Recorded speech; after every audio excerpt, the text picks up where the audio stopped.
بسم اللہ الرحمن الرحیم۔ اللہ کے نام سے شروع کرتا ہوں جو بہت ہی مہربان ہمیشہ رحم فرمانے والا ہے۔ سورہ النساء آیت نمبر 51۔ أَلَمْ تَرَ إِلَى الَّذِينَ أُوتُوا نَصِيبًا مِنَ الْكِتَابِ يُؤْمِنُونَ بِالْجِبْتِ وَالطَّاغُوتِ وَيَقُولُونَ لِلَّذِينَ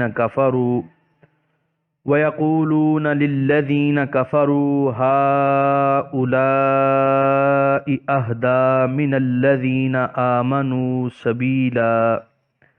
ترجمہ: کیا نہیں دیکھا تم نے ان لوگوں کی طرف جنہیں دیا گیا حصہ کتاب سے، وہ اب اعتقاد رکھنے لگے ہیں جبت اور طاغوت پر، اور کہتے ہیں ان کے بارے میں جنہوں نے کفر کیا کہ یہ کافر زیادہ ہدایت یافتہ ہیں ان سے جو ایمان لائے ہیں۔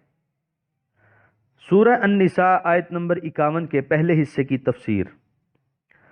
جبت لغت میں ایسی چیز کو کہتے ہیں جو بیکار محض ہو، الذی لا خیر فیہ۔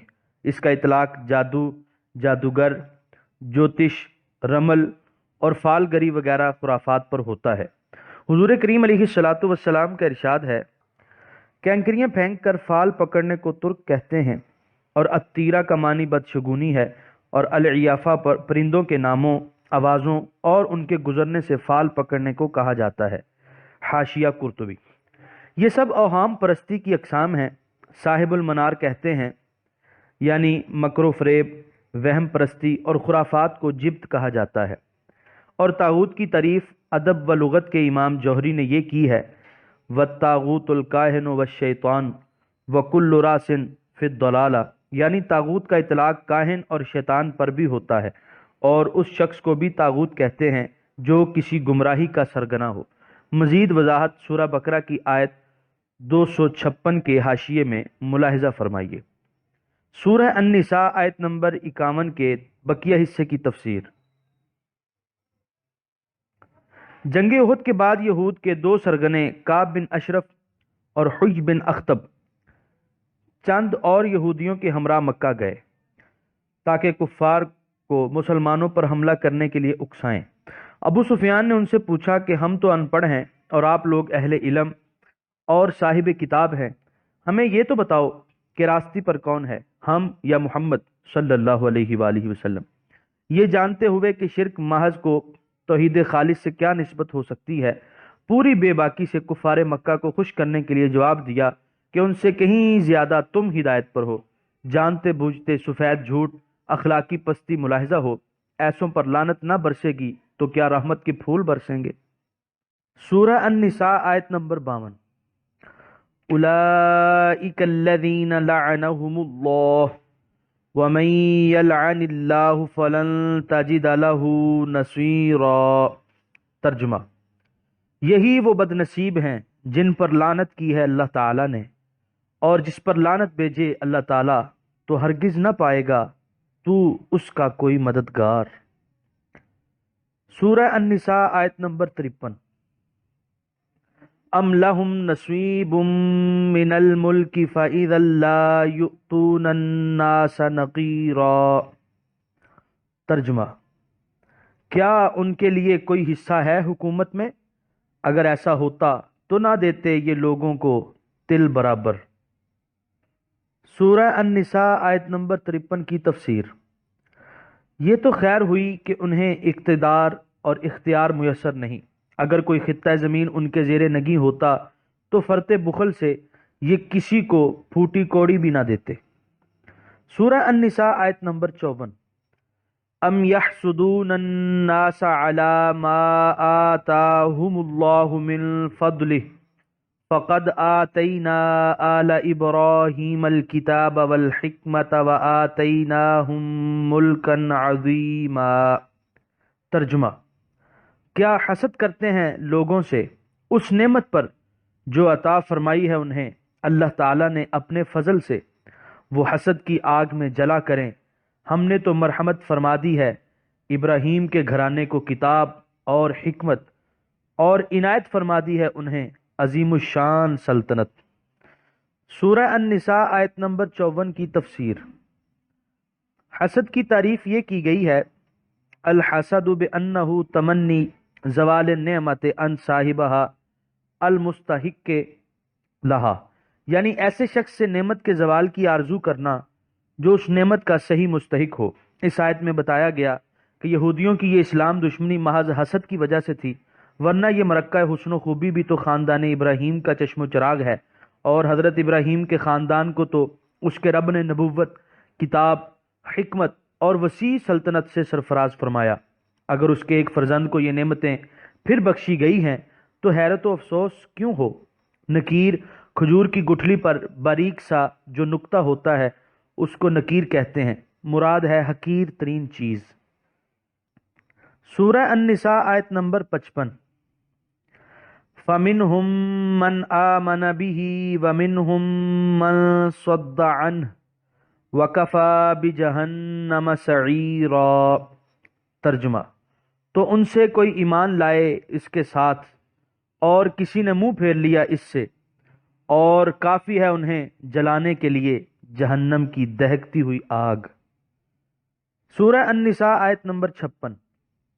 ان الذین کفروا بآیاتنا سوف نصلیہم نارا کلما نضجت جلودہم بدلناہم جلودا غیرہا لیذوقوا العذاب ان اللہ کان عزیزا حکیما۔ ترجمہ، بے شک جنہوں نے انکار کیا ہماری آیتوں کا، ہم ڈال دیں گے انہیں آگ میں، جب کبھی پک جائیں گی ان کی کھالیں تو بدل کر دے دیں گے ہم انہیں کھالیں دوسری، تاکہ وہ مسلسل چکھتے رہیں عذاب کو۔ بے شک اللہ تعالی غالب ہے، حکمت والا ہے۔ سورہ النساء آیت نمبر 57۔ والذین آمنوا وعملوا الصالحات سندخلهم جنات تجری من تحتها الانہار خالدین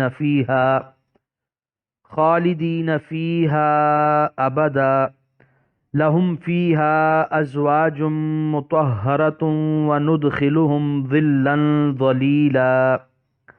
ترجمہ، اور جو لوگ ایمان لائے اور نیک عمل بھی کیے، ان قریب ہم داخل کریں گے انہیں باغوں میں، رواں ہیں جن کے نیچے ندیاں، ہمیشہ رہیں گے ان میں تا ابد۔ ان کے لیے ان باغوں میں پاکیزہ بیویاں ہوں گی، اور ہم داخل کریں گے انہیں گھنے سائے میں۔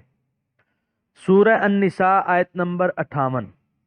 ان اللہ یأمرکم ان تؤدوا الامانات الی اہلها وَإِذَا حَكَمْتُمْ بَيْنَ النَّاسِ أَن تَحْكُمُوا بِالْعَدْلِ إِنَّ اللَّهَ نِعِمَّا يَعِظُكُمْ بِهِ إِنَّ اللَّهَ كَانَ سَمِيعًا بَصِيرًا۔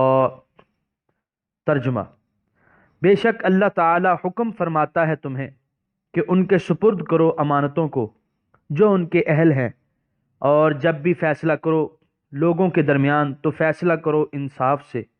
بے شک اللہ تعالی بہت ہی اچھی بات کو نصیحت کرتا ہے تمہیں، بے شک اللہ تعالی سب کچھ سننے والا، ہر چیز دیکھنے والا ہے۔ سورہ النساء آیت نمبر 58 کے پہلے حصے کی تفسیر۔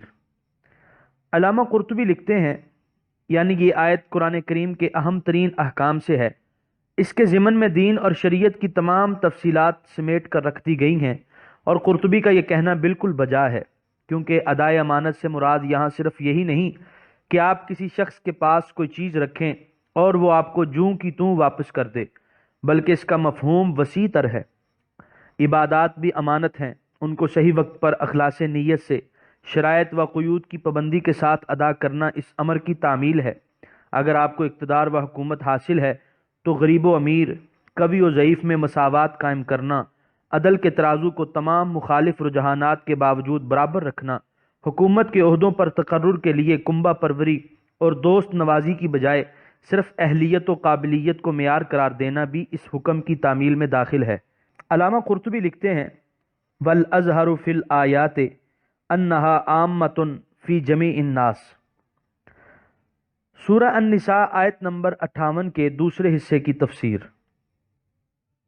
اور جب بھی فیصلہ کرو لوگوں کے درمیان تو فیصلہ کرو انصاف سے۔ عام لوگوں کے علاوہ اس حکم کے خصوصی مخاطب امراء اور حکام ہیں، اور اگر نبی مکرم صلی اللہ علیہ وآلہ وسلم کا یہ ارشاد پیش نظر ہو تو پھر ہر شخص اس آیت کا خصوصی مخاطب ہے۔ ارشاد ہے یعنی تم میں سے ہر شخص اپنے مرتبے کے لحاظ سے پاسبان ہے اور جواب دہ ہے۔ امام اور خلیفہ بھی رائی ہے، اس سے اس کی رعیت کے متعلق پوچھا جائے گا۔ خامند اپنے گھر والوں کا رئیس ہے اور بیوی اپنے خامند کے گھر کی نگران ہے، ہر ایک سے اس کی حیثیت کے مطابق سوال کیا جائے گا۔ سورہ النساء آیت نمبر 59۔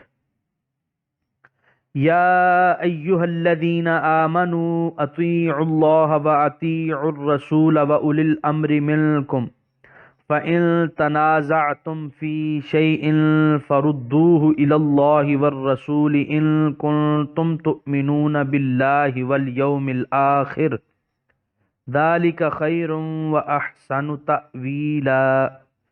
ترجمہ: اے ایمان والو، اطاعت کرو اللہ تعالیٰ کی اور اطاعت کرو اپنے ذیشان رسول کی اور حاکموں کی جو تم میں سے ہوں۔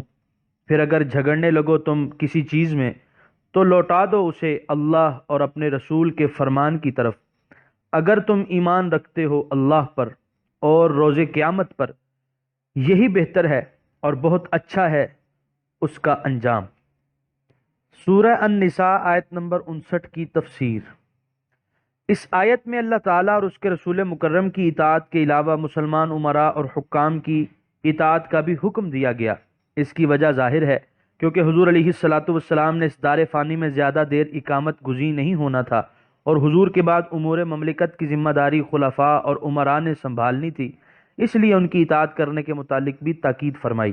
لیکن اطاعت رسول اور اطاعت امیر میں ایک بیان فرق ہے۔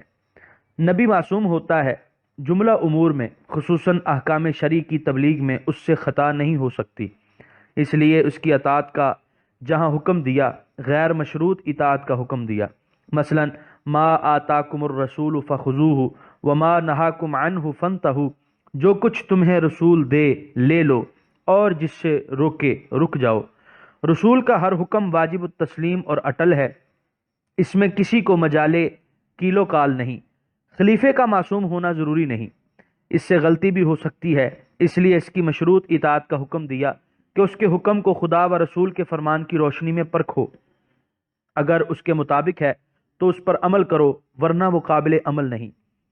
حضور کریم صلی اللہ علیہ وآلہ وسلم کا ارشاد ہے کہ لا طاعت لمخلوق فی معصیت اللہ، اس لیے حاکم وقت کی اطاعت کا حکم فرمانے کے بعد اللہ تعالیٰ فرماتے ہیں اگر تمہارے درمیان تنازع رونما ہو جائے تو اسے لوٹا دو اللہ اور اس کے رسول صلی اللہ علیہ وآلہ وسلم کی طرف، یعنی اس حکم کا قرآن و سنت کی روشنی میں جائزہ لو، اگر اس کے مطابق ہو تو اس پر عمل کرو، ورنہ تم پر اس کی اطاعت فرض نہیں۔